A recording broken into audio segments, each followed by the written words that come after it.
Hello. আমরা এসেছি এখন কার্শিয়াংয়ে। কার্শিয়াংয়ের একটা ছোট্ট ভিলেজ, চিমনি ভিলেজ। তো আমরা এখন যেখানে এসেছি এটা হচ্ছে চিমনি ভিউ পয়েন্ট। মানে কি বলবো, জাস্ট ভাষায় বলে বোঝানো যাবে না, এত সুন্দর আর নিরিবিলি, পুরোটাই ফরেস্ট এরিয়া। ওখানে ভিউ পয়েন্ট রয়েছে, মানে জাস্ট মেঘ ভেসে যাচ্ছে, মনে হচ্ছে যেন হাত দিয়ে ধরা যাবে, এতটাই সুন্দর। আর মানে সত্যি খুব, মানে কি বলবো, মানে মনে হলো যেন মানে যত অনাবশ্যক গ্লানি ছিল জীবনের সব বোধহয় মেঘের সাথে ভেসে গেল।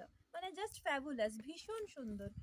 কার্শিয়াং আগে হয়তো এতটা পপুলার ছিল না, কিন্তু কার্শিয়াংয়ে এখন এত সুন্দর সুন্দর কিছু, মানে একদমই খুব খুব বেশি দিন হয়তো জায়গাগুলো ডেভেলপ হয়নি এরকম জায়গা কিছু এখানে তৈরি হয়েছে ভিউ পয়েন্ট হিসেবে। মানে জাস্ট অসাধারণ, কিছু বলার নেই।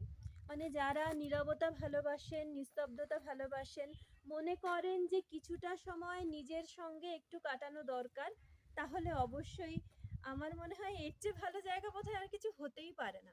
আমরা এতক্ষণ বসেছিলাম ওখানে ভিউ পয়েন্টের ওদিকটায়, একদম সিট করা আছে, একদম নিচটায় খাদ, পাইন আর ফারের ফরেস্ট রয়েছে, পুরোটাই ফরেস্ট এরিয়া, ভীষণ সুন্দর এবং যথেষ্ট ঠান্ডা।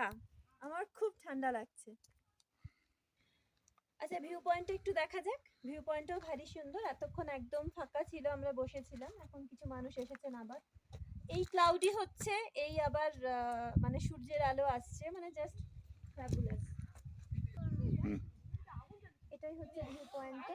ওই বাইরের চেয়ারটায় আমরা এতক্ষণ বসেছিলাম, সত্যি মনে হচ্ছিল মানে একটা স্বর্গীয় অনুভূতির মতো আর কি, অপূর্ব। মানে একদম এখানে তখন কেউ ছিল না, একদম ফাঁকা ছিল, মানে একটা অদ্ভুত ব্যাপার।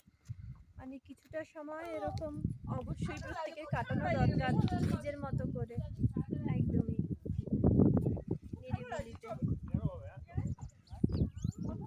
ভীষণ সুন্দর, ভীষণ সুন্দর।